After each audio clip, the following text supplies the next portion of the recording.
Hindi film की dialogue अमल लेदे ने राजेश खन्ना की पब्लिक सब जानती है दो पब्लिक ना लोई ना खंगे कोई के लेरिबा लीडर चीफ मिनिस्टर ओइबिरम बा एन बिरेन बोरबसु नत्रगे बीजेपी के leader ओइसु नत्रगे any other leader ओइसु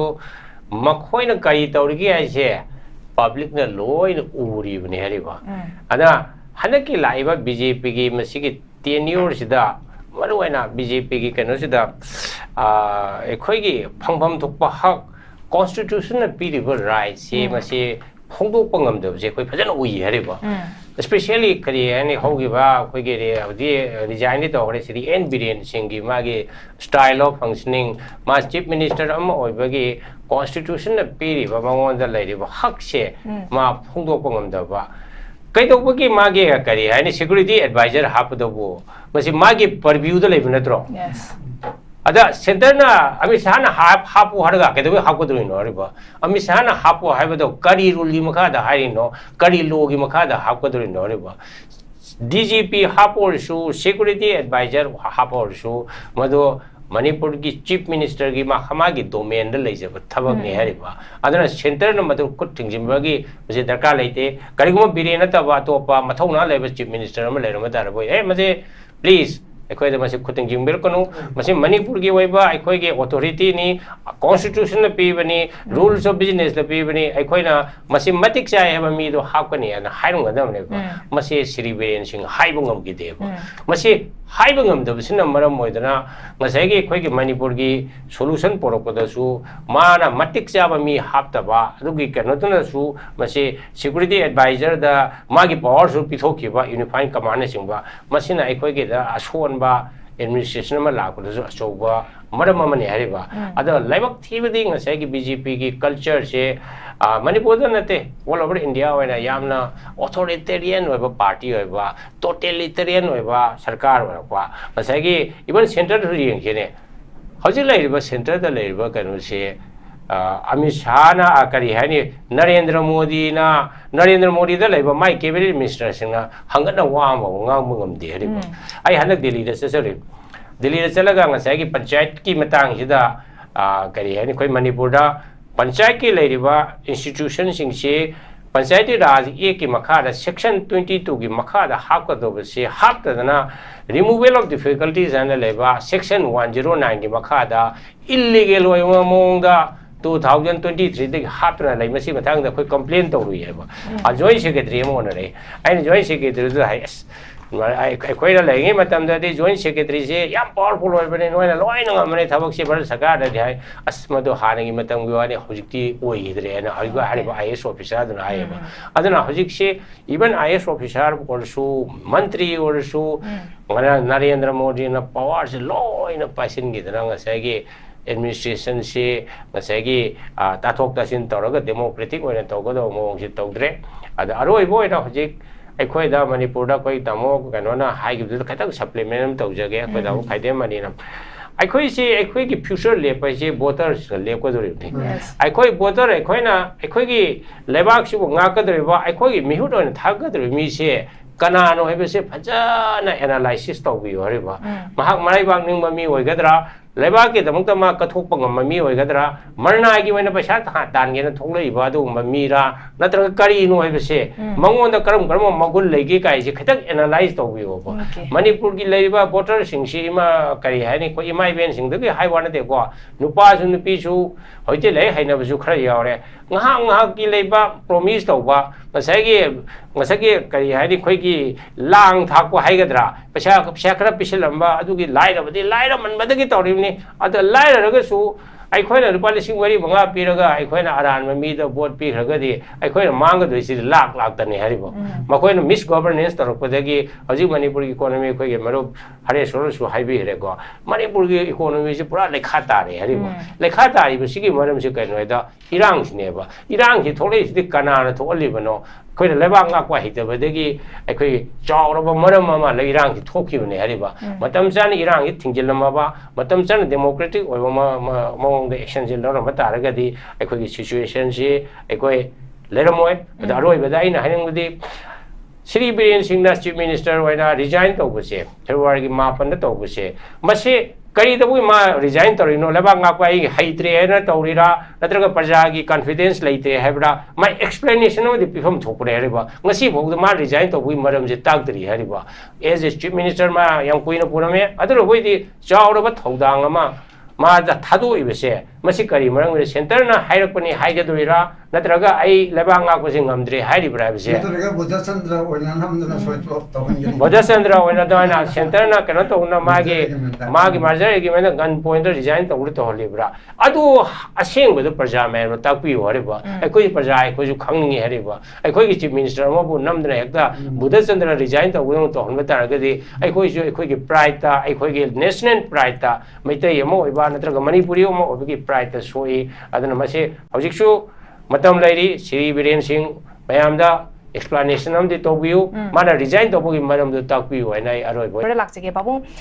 phone to ke bawa fam da khogi act of terrorism gi thawong natte ha bawa fam khak phone do ya do itaragadi juri wam gi thodok aduga huzik mi mang ke ban ha sing mang khraga khoi thiwa phangdana su leiri bani phajalaga leikri ba adagi high security alert wa ba khogi 57 mountain division dagi khogi kamal babu mang ke bagi post su pa su leiri bani adu itar act of terrorism natte hai taragadi sigi thokriba incident sing sidi karam makhal gi incident wa ba question han khangni ba kamai thamini ngasi act of terrorism ne ji de khogi learned wa ba yamba tamo khaidem mani na scenario bo ke na mek sum na ta khre be ma su paliba khogi kudam gra kari hai khod ka jiri bam ajai ke no da angang nupi macha angang nupi ohum angang ohum masi yamna tamthina halaga mai tawna turian daga thada ba khota bagi thabak se basi bu terrorism act of terrorism ni haina haidragadi kari bu act of terrorism oidoi no haina koi question nama hangani hariba adar masidi kari hani masida na ta maduna atop instance le re ko joski drone gi attack tori ba masi drone trogo bomb thada ba adagi moirang da ngasagi missile gi mong do mai dona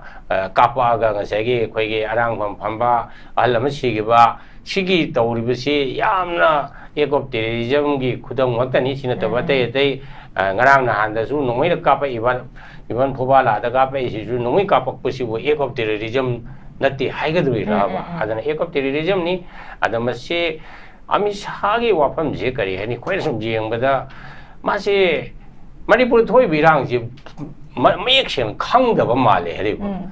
khangdaba male di mana ira line masi act of terrorism natte anti India oibo movement natte kano kani ka segi community gi ani gi marakta ethnic class ni ka ni cham chamamong da explain to wa situation sigi haurak pham ji kari no kari da wi tholai no haibo wafam se either magi intelligence ke officer singna Amit Shah da properly masi takpi daba ma moi thawk chin bani home minister gai thawk chil le hariba adu sini jibudi mo khoi takpi bom thokpani natraga matam du da koi Manipur gi chief minister oi birami ba Sri N Biren Singh mana chief minister mo ina ngasegi tholai ba thobuk si kai dei tholai bno se Amit Shah da mek seng na takpi rang godamani Amit Shah da natana prime minister Narendra Modi da su mayek seng na takadabani tam da bana maram oidana makhoi na khangi bu to lana khanbani na madugi response sum lana lakpne hariba adana masi akhoi loin khange tori si bo Manipur government na masegi ngasegi war on drugs ki makha da poppy plantation si pak chawna yan thalak pa especially yamna kathariba kangpopi gi area Churachandpur area sida kano torapa yan thalak pasina masta kanagi interest hoke da kuki ning thau singi interest hoi drug ki warlord singi ka kano leader singi interest hoi masida paisa collection tawriba kuki militant singi interest hoi hariba masimana yam sobu maram amani second khwaidagi chawriba maram amana ngasagi illegal immigrant sing lakpa khopase makoi se free oina sahi yankhai ma jam am se laktana taning ma mafam da koi ge Meitei na di sing da ka adana su ta di aduna lairong pham sida ahang pham sida magi lamni ana sum tasin ba adum leptana lakpa especially mana budi hari ngasagi Myanmar da leiba instability leiba sina maram moidana lakpa yawi lagi bising du di khunda leita ge na lakpa khar su yawi ayam di moi refugee oina lakpasu yauri adu refugee oina la amatungda masidi lei Manipur si leibi yam nungai ngasagi khoi government gi khudung chaba ST gi khudung chaba cheng free da phangba adu gi khudung chaba mayam lei adana Myanmar da haning da so khuda leita bagi adung ba illegal immigrant gi wafam mam su yawi masi mayam sing si matam do gi state government na masi identify tawna ba deportation tawna ba thabak pakhalak pa si ngasagi Kuki gi leiba communities maduda interested oiba maduda laktang mapani laktang masida nungai na leiba kamu chungi moi interest su solok pa ko ada ahum so bada kwai dagi sauna kana ta controversial oiba se koina zum yeng bada ngasegi koi gi Manipur sida forest ki cover si am hantarak ba especially koi reserve forest leitaba ya da ba protected forest leitaba ya da ba ada ngasegi thaina dagi hongna na si sahi around 1970 ka adai dagi lanba khangde chumba khangde ai ba khopum Churachandpur gi protected forest da leiba kun thani panse 38 se matam dagi forest ki settlement officer na mokoi se chumi adana mase recognize tok thokre madu 2022 gi November swai sida Manipur government na mase illegal loiba reserve forest ki manungda taba khunni adana madagi Manipur government order tholokpa madugi ikui dana 2023 gi February ga swai sida masagi khoi gi jogjang te ka leiba Churachandpur gi manung chamba ki songjang village sida yum tara thukang ne tari se taba se khoi na video da kari yengda khoi gi leiba Bishnupur da gi na khopum chapal lambi sigi maya da adung khun tabani hamra Kuki sing khangde tribal sing si lambi thong nuai boina hana manung dei lera su thola ga samai tawna lambi maya de helai ade illegal immigrant waram yai na dragi amakoi ge shifting waram yai madu made ko information leitre masigi haiba khun tara ajum tara se koi ge matam dagi Sri N Ben sarkar na without providing any alternative rehabilitation tawdana mokoi je JCP ga yaw na masi February 23 ga swai sida eviction tawgi masigi eviction tarok matam sida Kuki gi ningthau singna makoi ge right ta challenge tawre en khali kanada Kuki gi heritage chief ki matungina asagi leiriba lamji moi gi ni moina on tawni na hai aduga reserve forest ka asagi Kuki gi leiriba lamsiga proper demarcation leitabni na mase makoi na su makoi gi lamne na sum claim tawba aduda Manipur government gi yamna khara high handed oiba thabak se taw matam sida masagi Kuki gi leader sing Kuki gi MLA sing yam resentment legi na koi tai rada masida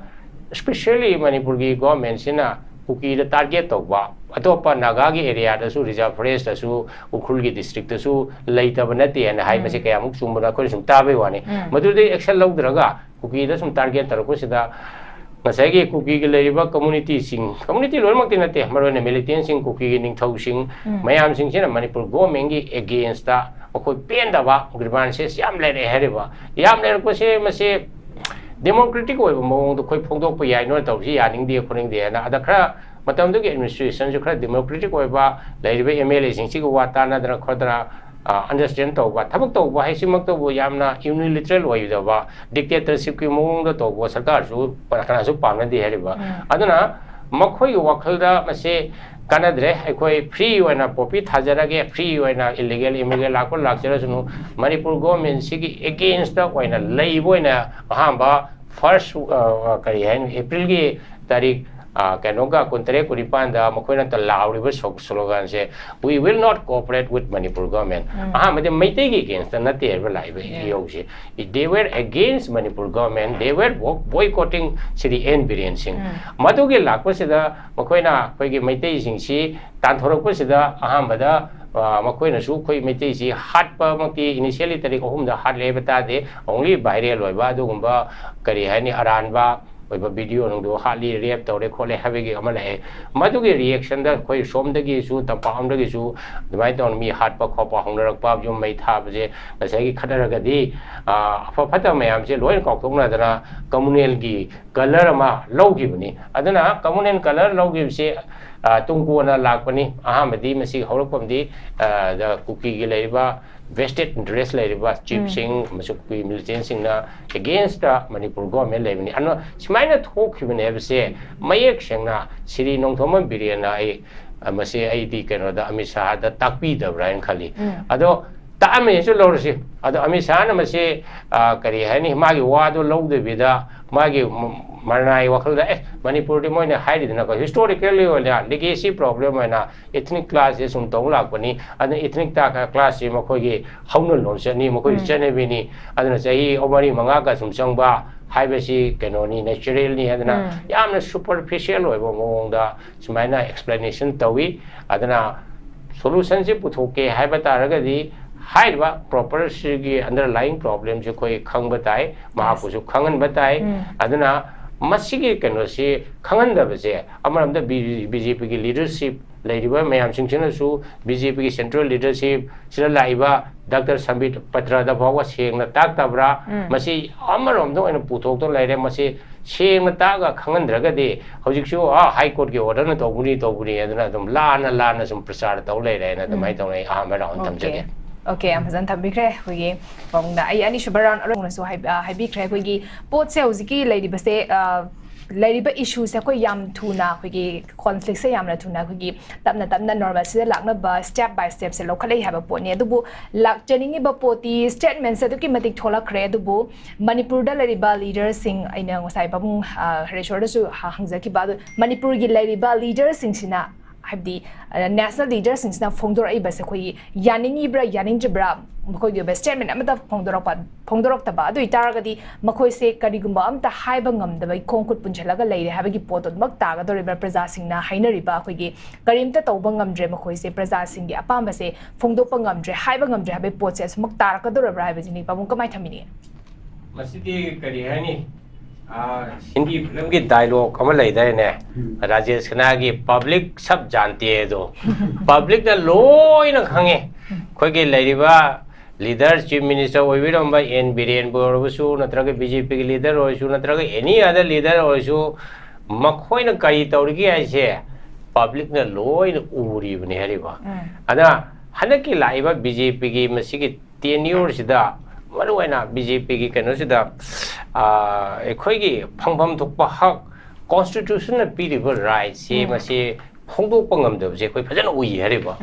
especially kari ani hogi ba khoi ge re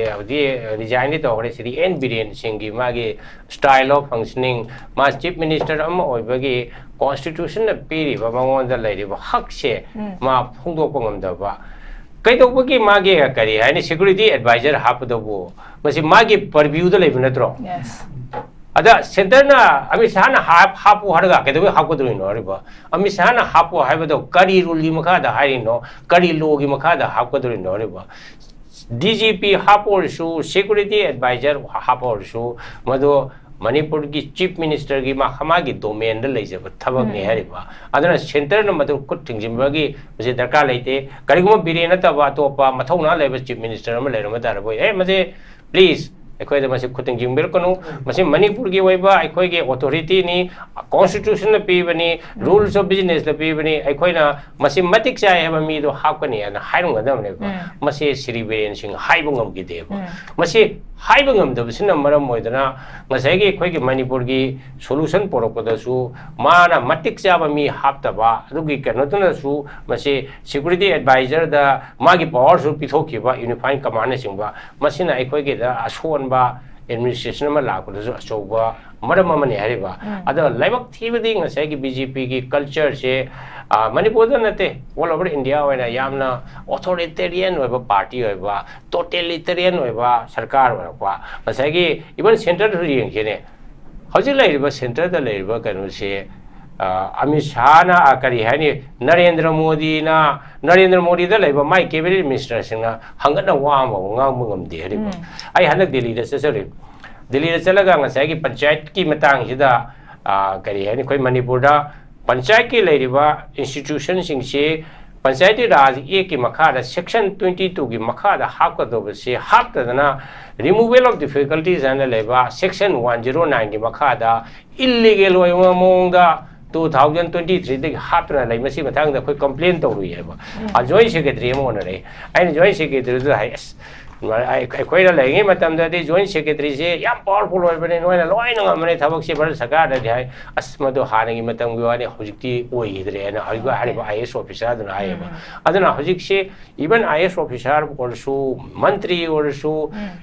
Narendra ꯃꯣꯗꯤꯅ ꯄꯋꯥꯔꯁꯦ ꯂꯣꯏꯅ ꯄꯥꯏꯁꯤꯟꯈꯤꯗꯅ ꯉꯁꯥꯏꯒꯤ ꯑꯦꯗꯃꯤꯅꯤꯁꯇ꯭ꯔꯦꯁꯟꯁꯤ ꯉꯁꯥꯏꯒꯤ ꯇꯥꯊꯣꯛ ꯇꯥꯁꯤꯟ ꯇꯧꯔꯒ democratic ꯑꯣꯏꯅ ꯇꯧꯒꯗꯕ ꯃꯑꯣꯡꯁꯤ ꯇꯧꯗ꯭ꯔꯦ ꯑꯗ ꯑꯔꯣꯏꯕ ꯑꯣꯏꯅ ꯍꯧꯖꯤꯛ ꯑꯩꯈꯣꯏꯗ ꯃꯅꯤꯄꯨꯔꯗ ꯑꯩꯈꯣꯏ ꯇꯥꯃꯣ ꯀꯩꯅꯣꯅ ꯍꯥꯏꯈꯤꯕꯗꯨꯗ ꯈꯤꯇꯪ ꯁꯄ꯭ꯂꯤꯃꯦꯟ ꯑꯃ ꯇꯧꯖꯒꯦ ꯑꯩꯈꯣꯏ ꯇꯥꯃꯣ ꯈꯥꯏꯗꯦꯝꯃꯅꯤꯅ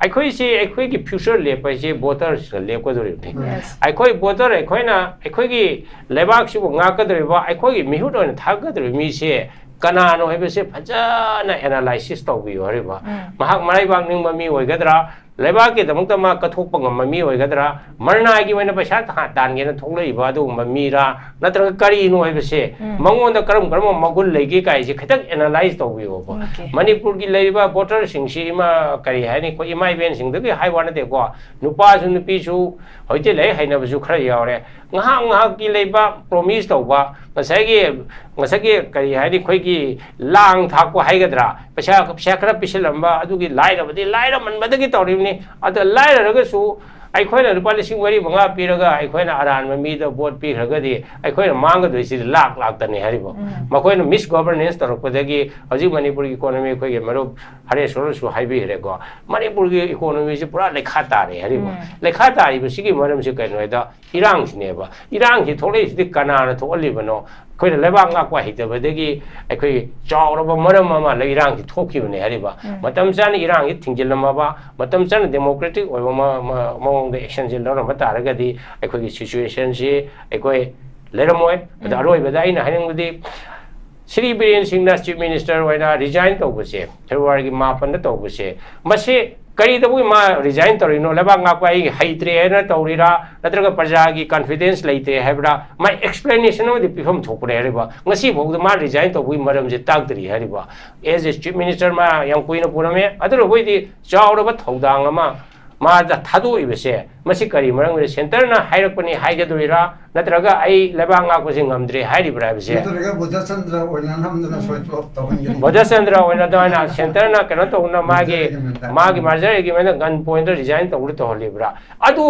ꯑꯁꯦꯡꯕꯗ ꯄ꯭ꯔꯖꯥ ꯃꯌꯥꯝꯅ ꯇꯥꯛꯄꯤꯌꯨ ꯍꯥꯏꯔꯤꯕ ꯑꯩꯈꯣꯏ ꯄ꯭ꯔꯖꯥ ꯑꯩꯈꯣꯏꯁꯨ ꯈꯪꯅꯤꯡꯉꯤ ꯍꯥꯏꯔꯤꯕ ꯑꯩꯈꯣꯏꯒꯤ ꯆꯤꯐ ꯃꯤꯅꯤꯁꯇꯔ ꯑꯃꯕꯨ ꯅꯝꯗꯅ ꯍꯦꯛꯇ ꯕꯨꯙꯆꯟꯗ꯭ꯔ ꯔꯤꯖꯥꯏꯟ ꯇꯧꯕꯗꯧꯅ ꯇꯧꯍꯟꯕ ꯇꯥꯔꯒꯗꯤ ꯑꯩꯈꯣꯏꯁꯨ ꯑꯩꯈꯣꯏꯒꯤ ꯄ꯭ꯔꯥꯏꯗꯇ ꯑꯩꯈꯣꯏꯒꯤ ꯅꯦꯁꯅꯦꯜ ꯄ꯭ꯔꯥꯏꯗꯇ ꯃꯩꯇꯩ ꯑꯃ ꯑꯣꯏꯕ ꯅꯠꯇ꯭ꯔꯒ ꯃꯅꯤꯄꯨꯔꯤ ꯑꯃ ꯑꯣꯏꯕꯒꯤ ꯄ꯭ꯔꯥꯏꯗꯇ ꯁꯣꯛꯏ ꯑꯗꯨꯅ ꯃꯁꯤ ꯍꯧꯖꯤꯛꯁꯨ ꯃꯇꯝ ꯂꯩꯔꯤ ꯁ꯭ꯔꯤ ꯕꯤꯔꯦꯟ ꯁꯤꯡ ꯃꯌꯥꯝꯗ explanation amdi tobiyu mana resign tobagi maramdu takpiyu haina ai aroi boi thamjage okay yam fazan thambikre